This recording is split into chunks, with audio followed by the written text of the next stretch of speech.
नमस्ते, आप सभी को आप लोगों का ही चैनल राधा वेजिस किचन में स्वागत है। मुझे जो भी बनाना आता है मैं सब कुछ आप लोगों के साथ शेयर करना चाहती हूँ और आगे भी करती रहूँगी।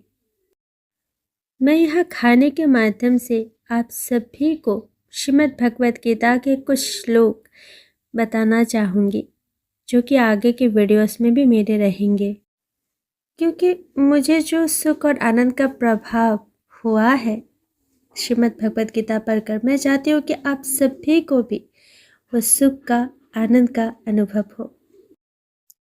माफ़ करना, मेरा गला थोड़ा ख़राब है, फिर भी मैं थोड़ा सा लाइन गाती हूँ।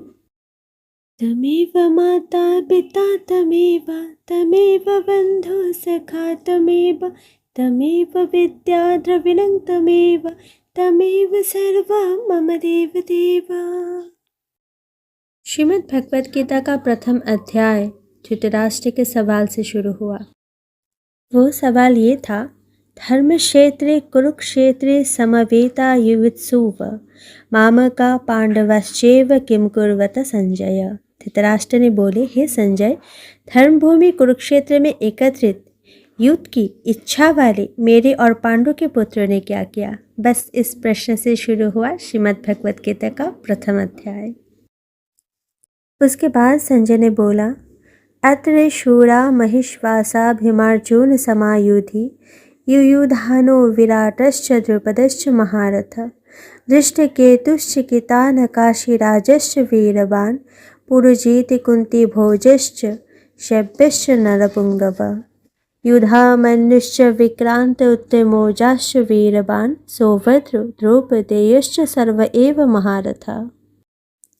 इसका मतलब, इस सेना में बड़े बड़े धनुषों वाले तथा युद्ध में भीम और अर्जुन के समान शूरवीर सात्यकी और विराट तथा महारथी राजा ध्रुपद, दृष्टकेतु और चैकितान तथा बलवान काशीराज, पुरुजीत, कुंती भोज और मनुष्य में श्रेष्ठ शौर्य पराक्रमी युधामन्यु तथा बलवान उत्तमोजा सुभद्रा पुत्र अभिमन्यु एवं द्रौपदी के पांचों पुत्रों, ये सभी महारथी है।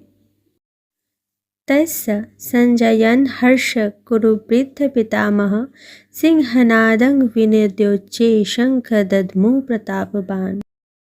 इसका मतलब है, कौरव में वृद्ध बड़े प्रतापी पितामह भीष्म ने उस दुर्योधन के हृदय में हर्ष उत्पन्न करते हुए उच्च स्वर से सिंह की दहाड़ के समान गरज कर शंख बजाया। शवेत हैर्युक्ते महति सयन्दन स्थितो माधव पांडवश्चैव दिव्यो शंखो प्रदद्मतु। इसका मतलब है, इसके अनंतर सफ़ेद घोड़ों में युक्त उत्तम रथ में बैठे हुए भगवान श्री कृष्ण और अर्जुन ने भी अलौकिक शंख बजाए। पांचजन्य ऋषिकेशो देवदत्तं धनंजय पौंड्रं दद्मो महाशंखं भीमकर्मा भृकोदरा। मतलब, भगवान श्री कृष्ण पंचजन्य नामक अर्जुन ने, देवदत्त नामक और भयानक कर्म वाले भीमसेन ने पौंड्र नामक महाशंख बजाया। अनंत विजयं राजा कुंती पुत्रो युधिष्ठिर नकुल सहदेवश्च सुघोष मणिपुष्पक। मतलब, कुंती पुत्र राजा युधिष्ठिर ने अनंत विजय नामक और नकुल तथा सहदेव ने सुघोष और मणिपुष्पक नामक शंख बजाए। स घोषोर्धार्तराष्ट्राणां हृदयानि व्यदारयत् नभश्च पृथिवीं चैव तुमुलो व्यनुनादयन्। मतलब, और उस भयानक शब्द ने आकाश और पृथ्वी को भी गुंजाते हुए धार्त राष्ट्रों के अर्थात आपके पक्षपालों के हृदय विदीर्ण कर दिए। इसके बाद अर्जुन ने मोर्चा बांधकर डटे हुए धृतराष्ट्र संबंधियों को देखकर उस शस्त्र चलने की तैयारी के समय धनुष उठाकर ऋषिकेश श्री कृष्ण से ये वचन कहे कि हे अच्युत, मेरे रथ को दोनों सेनाओं के बीच में खड़ा कीजिए, और जब तक कि मैं युद्ध क्षेत्र में डटे हुए युद्ध के अभिलाषी इन विपक्षी योद्धाओं को भली प्रकार देख लो कि इस युद्ध रूप व्यापार में मुझे किन किन के साथ युद्ध करना योग्य है, तब तक उसे खड़ा रखिए। योत्स्य मानान्वेक्ष अहं य एते अत्र समागता धार्तराष्ट्रस्य दुर्बुद्ध्य युद्धे प्रिय चिकित्सन। इसका मतलब है, दुर्बुद्धि दुर्योधन का युद्ध में हित चाहने वाले जो ये राजा लोग इस सेना में आए हैं, इन युद्ध करने वालों को मैं देखूंगा। ये कौन बोल रहा है? ये अर्जुन।